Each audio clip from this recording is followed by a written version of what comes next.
Category is CoverGirl Realness.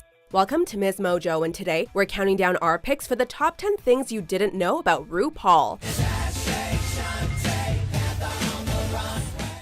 Before we begin, we publish new videos every day, so be sure to subscribe for more great content. For this list, we're looking back to Ru's roots to find all the factors that give him his charisma, uniqueness, nerve, and talent. We're basing our picks on a mix of the unexpected, the effect they had on his career, and just how much each entry shaped Mama Ru into the queen we know and love today.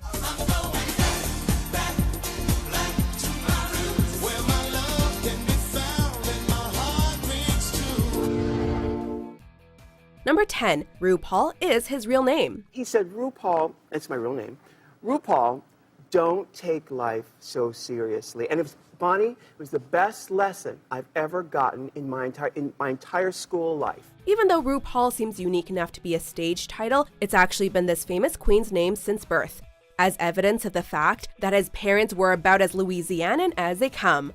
Ru claims to have been named after gumbo. Roux, spelled R-O-U-X, is a lard and flour mix that serves as the base of gumbo. So roux is what you start a gumbo with. You start a gumbo with roux. It's basically lard and flour and seasoning. So that's how the roux part came, and she wanted, yeah. So what a way to name a child. Well, we're talking about hillbillies, Bonnie, so. As for Paul, Mama Ru doesn't know where that part of the name came from. RuPaul's mom told him at a young age that he needed a unique name to be famous. To this day, Ru is one of the few drag queens to use his real name on stage. The Ru you can explain. The Ru I can explain. I can't explain the Paul, but she did proclaim that I would be famous from a very early age, and that's why I needed a name that was unique. Number 9, his favorite film is Elvira, Mistress of the Dark. And until then, this is Elvira, the gal who put the boob back in the boob tube. While Mama Ru isn't known to be a spooky queen, he's talked repeatedly about his love for Elvira's debut movie, following Elvira's goofy adventures through a small town in Massachusetts. The film became a cult classic. RuPaul identified with Elvira's ability to dress up for a living. It would seem that Ru's success has allowed him to connect personally with the idol of his youth, as Elvira has served as a guest judge in episodes of RuPaul's Drag Race and the All-Stars series. The eternal beauty, Mistress of the Dark, Elvira! The Mistress of the Dark even made a cameo in the Glamazon music video, along with appearances on Ru's podcast and YouTube series.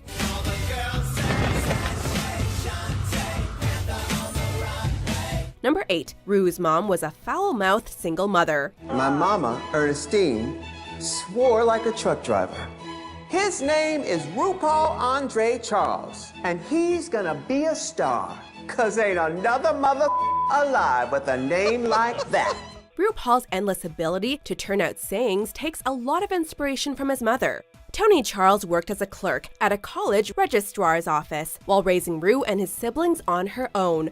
Tony's habit quickly earned her the nickname Mean Miss Charles. While her dark personality bothered the neighbors, it shaped RuPaul's ability to read people.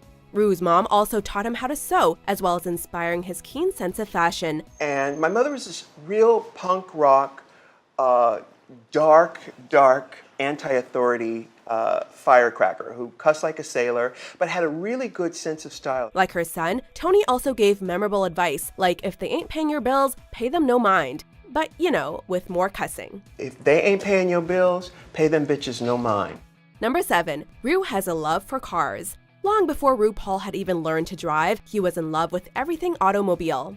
As early as 11, Ru claims he would steal his dad's car just to drive around for a bit. He never grew out of it, however, as he now owns 4 cars of his own. Ever since I was a kid, I would steal my father's car. I was 11 years old. He drives his beloved red Volvo 240 on his YouTube series RuPaul Drives. Twitter followers may have even noticed RuPaul's tweets about his dream cars, such as a 1970 Benz 280 SL.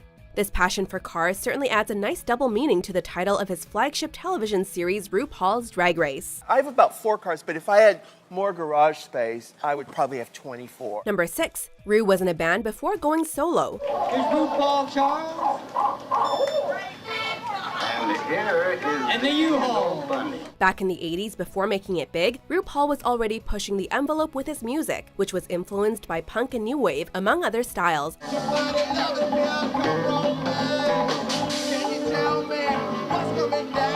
As a frontman for RuPaul, he was adding an artsy edge to the local music scene with expressive performances and show-stopping costumes, playing with various acts in the Atlanta scene, including the hilariously named RuPaul and the U-Hauls.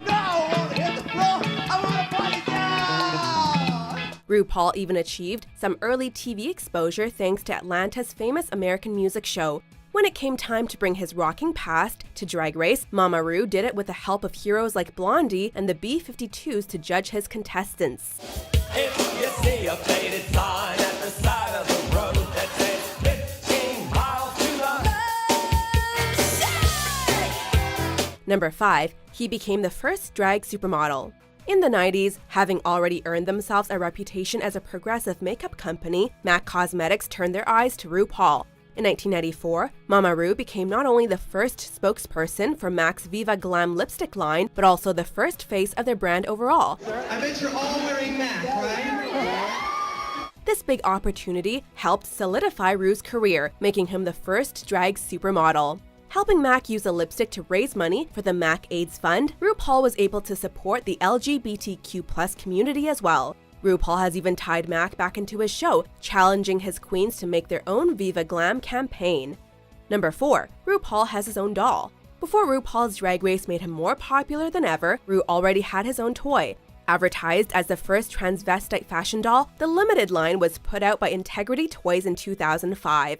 To match Ru's massive height, the doll was 13 inches tall instead of the usual 12 for 6th scale miniatures. The doll features Ru in his most iconic looks, including his dress from the Supermodel video. Mama Ru was picked by doll designer Jason Wu for the line, who labeled the doll 99% plastic and 1% woman. Artist Andrew Yang even made 13 one-of-a-kind dolls for RuPaul's DragCon in 2017. Number 3. He once worked as a used car salesman. You know, I moved to Atlanta in 1976 with my sister and brother-in-law and went to high school there for a couple of years. After moving to Atlanta with his sister at only 15 years old, RuPaul was already looking for a steady job. After school, Ru ended up working for his brother-in-law's car brokerage, selling used cars. RuPaul would even drive cars around the country for the business, allegedly crossing the country at least 50 times. Paying the bills while he performed in clubs throughout Atlanta, the job also fed his obsession with cars. Thanks to the constant work, Mama Ru was able to sustain his art until he could move to New York for his big break. I'm going to take off. I'm going to take off like a stick of dynamite, as a matter of fact. Number 2. He appeared in Love Shack by the B-52s.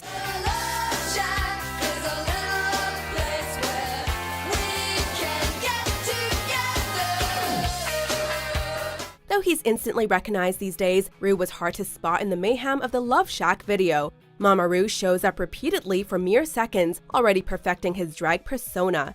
RuPaul even doubled as a choreographer, helping the band set up a Soul Train-inspired line dance. The exposure from the video also convinced him to focus on his own music career and cover girl look.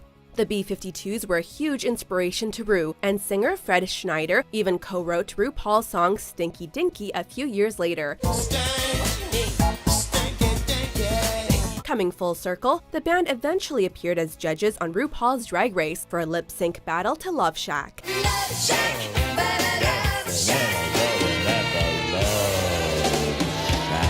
Before we get to our top pick, here are a few fierce honorable mentions.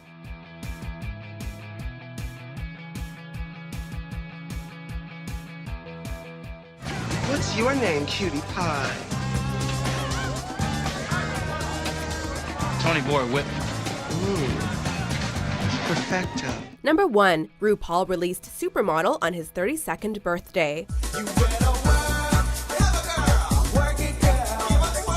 Following Ru's break from band life, he returned with a much more pop sound. When Supermodel You Better Work hit the airwaves back in 1992, it was a huge standout from the alternative rock that had taken over the radio. Surprisingly enough, the track exploded on MTV, holding its own against giants like Nirvana. Kurt Cobain himself even called Supermodel one of his favorite songs. Wonderful. Oh, I'm gonna cry. The track also gave birth to classic RuPaul sayings like Work and Sashay Shantae. Coming out on Ru's 32nd birthday, the track quickly propelled him to the mainstream attention, from which point his career quickly snowballed. I have one thing to say.